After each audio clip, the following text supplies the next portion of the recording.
Alright YouTube, I'm back.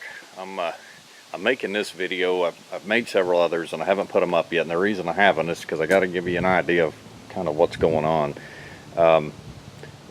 It's only been a few days for you, but it's been a couple of months since I actually made that first video. The car kind of looks the same. I did clean the inside out, and I did a wash down on the engine compartment and stuff like that, but basically the reason I'm making this video is to tell you that it wasn't really put on the back burner, but it has been postponed a bit for lots of different reasons. But one of the biggest is you're going to see some videos on a different vehicle, and I'm going to go ahead and go to the garage and kind of show you why. Let me get turned around here. I got to forgive the camera for a minute while I go inside the garage. And I got to turn the radio off, so sorry it's on. That's kind of the way it works, I guess. Okay, you're going to see some videos on this here. I'm not going to give you a lot of description on it because most of the videos obviously already kind of tell you what's going on. So basically this was my wife's dad, who has passed many years ago, had this car basically restored from my brother-in-law, and then when he graduated, he drove it for a couple of years basically. And I know you're already going to hear the story, but I'm going to just kind of recap. Well, actually it's but it's a recap anyway. So basically it sat in a garage for over, well, I know the last time I had it out was actually 08. That was the last time it was tagged, so it had been sitting for several years. And he really hasn't drove it. I think he drove it a few times after he got out of the Marines. He graduated in '99. But anyway, so I am getting this car ready to be a daily driver for my wife. She's been wanting something older, and so I have been working on this car now for, well, it's actually been a few weeks. So I've got several videos of it coming up to the point it's at right now. I've had to replace several parts, basically from sitting. I still have to finish the package tray. I still got to pull the interior out and do some of the carpet, re-dye it or whatever. And then I got to buff the entire car. I mean, all of it is. It's got scratches on it everywhere from sitting in the garage being used as a shelf. I know my light's reflecting off of it, but it's still a very cool car. It's still very drivable. I don't know if you can see those scratches, but they're pretty bad. Not uncommon when they sit. It's just the way it works. But anyway, I'm going to buff it out. I'll probably put a few videos of it out. Obviously, some of them, sorry about the light. I just can't get away from it. Anyway, they're kind of terminal, but the paint was not all that great to begin with. I've already said that in a video you're going to be seeing. But anyway, I wanted to give you an what's going on. I have, and this I have not videoed yet. I may go turn a different light on. Obviously, I'm failing here at this today. There we go. The tail lights were really bad, and I'll show them to you. I got some new ones. The old ones were pitted really bad and cracked. I also had to replace the fuel cap. It was scarred up. I'll show you that, and it was pitted up also, and it was really loose when it was on the car. So, and they didn't have any side mirrors. One was in the trunk, but it didn't have either side mirrors. I ordered those. It was only set up to have one on the driver's side, so I went ahead and put two of them on. I think it's safer that way. My wife actually does use the mirrors. She's never been in a wreck. But anyway, here's the stuff that come off of it.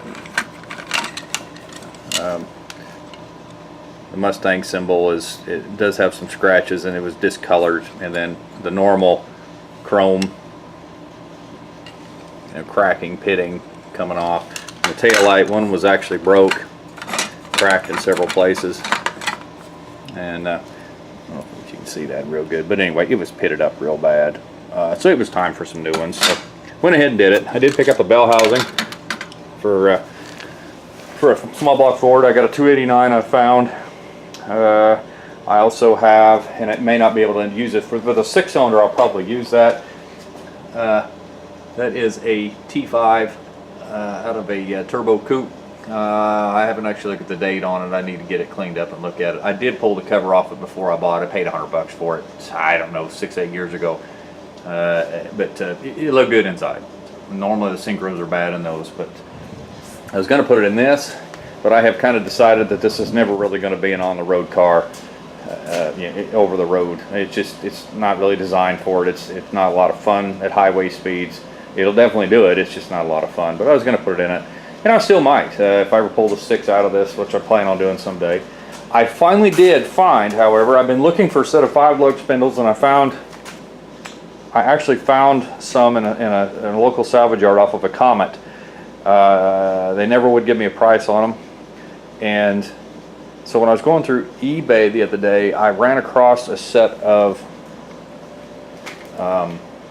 somebody. I actually looked it up as a Comet. I've already looked it up for Falcon. I've already looked it up for Mustang, and somebody actually, and I think I put it as favorites or saved it or whatever. Anyway, he actually is selling a set of disc brake 5-lug that will bolt to what he says is the 6-lug, or the 4-lug, excuse me, 4-lug spindles.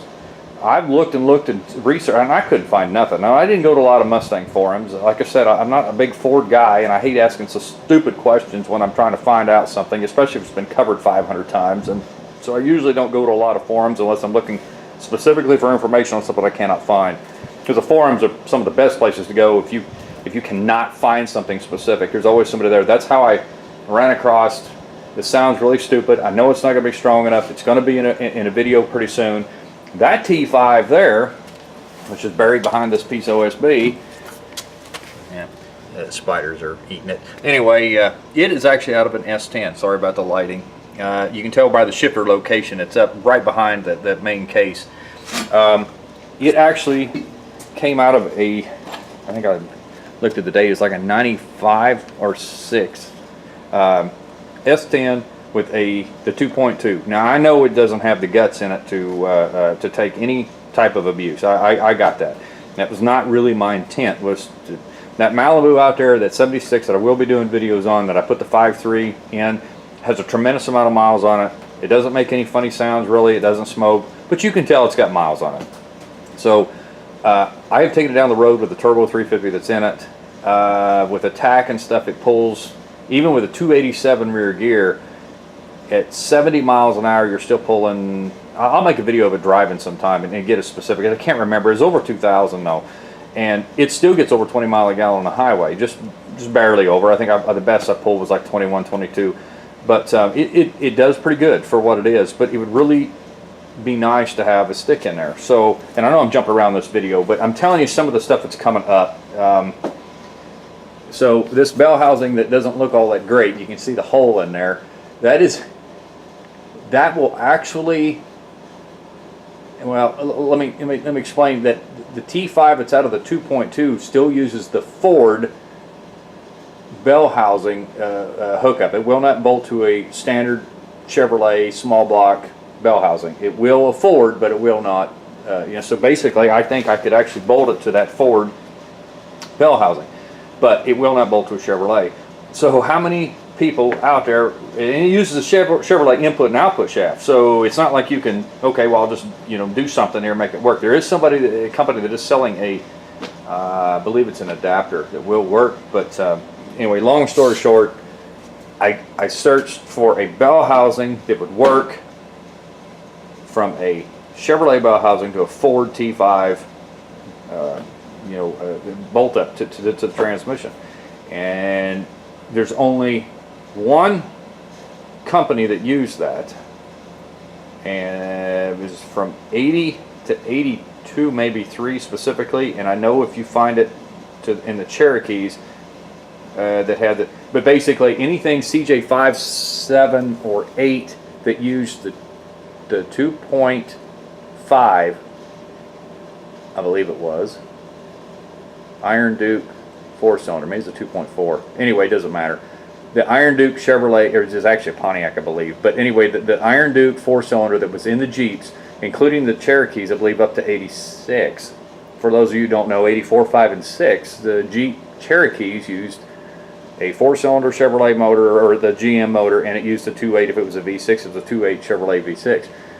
So anyway, what they did was they actually made a bell housing that is a Chevrolet bell housing that used the T3, 4, or 5 bolt pattern for the transmission. I found one on eBay, and it's used up. I'm going to have to do some. Somebody had modified it. I think the ball with that clutch fork rides on broke, came loose, whatever it is. I'm literally going to have to weld that up and then re-drill it and tap it for a new ball. Luckily, you can find all that stuff. And that thing came loose, and you see where they had added. I might be able to be a little closer, kind of tell you exactly what I'm talking about. I know you're just looking at a picture of bicycles and air cleaners and stuff, but anyway, they added all kinds of attachments to this to try to keep that fork located. So apparently, it kept falling off that ball, which is, you know, that happens. But anyway, so I'm gonna have to clean this up, put a new ball in there, but this is doable. So there's a lot of parts included that you have to have, and it has to be very specific when you're going from an LS to something that's not designed to be in it. I cannot just blow $3,500 to $5,000, depends on how much of the parts you really need, to buy a TKO 6-speed. I would love to be able to run down there and buy one. And yes, I can find them used for about $1,500 for most of the components, like off of a Camaro Z28 or Trans Am. But I don't know if you guys have been around them, but people run the snot out of them. The odds of getting a good one when you're sitting there laying on somebody's garage floor, you don't know until you get it home. And that's an awful lot of money to roll the dice. When I pay $65 for bell housing, and I paid, I think I give the guy 50, 70, I don't remember, I didn't give him all that much for that transmission. I pulled it off, the top off of it, just like I did this one I'm standing on top of, because again, I still, now don't get me wrong, it still could be a pile of junk, but I'm guessing it's decent. So anyway, I'm going to get the talking part of this done. You're going to start seeing some videos on this car first. It's having trouble starting. It still is cold. I'm going to have to pull the carburetor back off of it here shortly, and so I'll probably video that. I rebuilt the carburetor. If you shut it off and it sits for more than 12 hours, you go out there and you pump the heck out of it. It's not pushing any gas out of it at all. I've replaced fuel pump, filter, rebuilt the carburetor, and it's still doing the same thing. You give it a little tiny shot of carburetor cleaner that fires right up and idles. You don't have to mess with it after that. So it's got some type of little problem that I'm sure somebody who's messed with auto lights or Fords before can say, oh, it's the Farfignugan valve is broke, or whatever it is. It's something stupid. I know it is, because the thing runs fine once it's running. So anyway, that's going to be my next thing. But the first video you're going to see is me start working at it. It's more of a talking thing. There's actually one that's after that that's me just running my mouth like I am now, and so I need to get away from doing that and actually doing something. So we'll work on that a little bit more. Try to get more of the hands-on stuff, I guess, than it is just wabbing about it. But so anyway, guys, I'm going to get off here, and this will be the video you see next. And then the car is not that Malibu. I'm still going to do. What I'm running into is I don't have space now in this garage, and I can't leave these just sitting outside. So I don't want them over at that building that I bought on the other side of town either, just sitting there. So I'm literally going to have to build a little shop in the shop so that I can kind of keep it climate controlled, and I can work on that car over there. That's the plan. My 412 build, which I'm going to get more into that later on, has turned into a disaster. So I'm probably going to pull that 383 stroker back out, strip it down, and that's going to be the motor I use. However, there's somebody I'm talking to tonight that has a Yukon 2-wheel drive. It's got a new transmission in it, but the motor keeps dropping oil pressure periodically.